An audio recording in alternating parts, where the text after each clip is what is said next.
বারাসাতে পুলিশকে ঘিরে বিক্ষোভ, চাকরিহারা প্রার্থীদের ন্যায্য চাকরি ফিরিয়ে দেওয়ার দাবি তুলে সকাল থেকে উত্তাল জেলা সদর বারাসাত।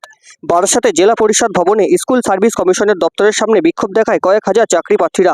স্লোগান পাল্টা স্লোগান, এমনকি অফিসের মূল গেটে তালা লাগিয়ে দেয় তারা। দীর্ঘ সময় দপ্তরের সামনে টায়ার জ্বালিয়ে বিক্ষোভ দেখায় বিক্ষোভকারীরা।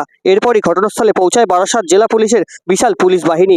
দুপুর 3:50 নাগাদ ঘটনাস্থলে আসে এসডিপিও বারাসাত। তারপরই এসডিপিওকে ঘিরে বিক্ষোভ দেখায় চাকরিহারা প্রার্থীরা।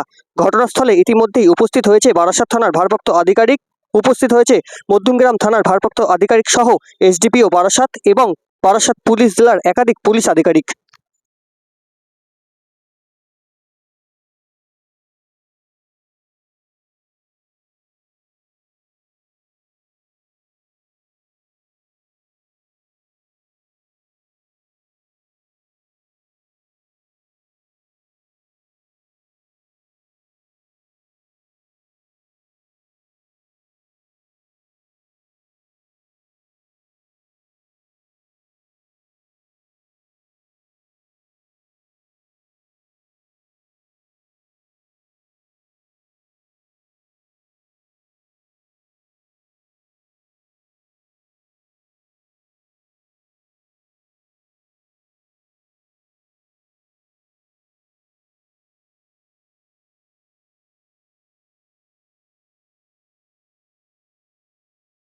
আপনারা মিলে পাঁচ ছয় এদের একটু কমিটি করুন, ওর উনি ভিতরে যান, সবাই মিলে এরকম কথা হবে।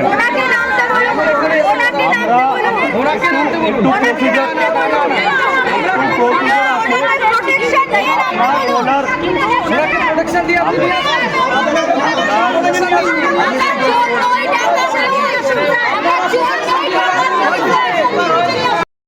কে ফলো করতে হবে, যদি প্রসিজার ফলো করবেন ওটা উচিত হবে।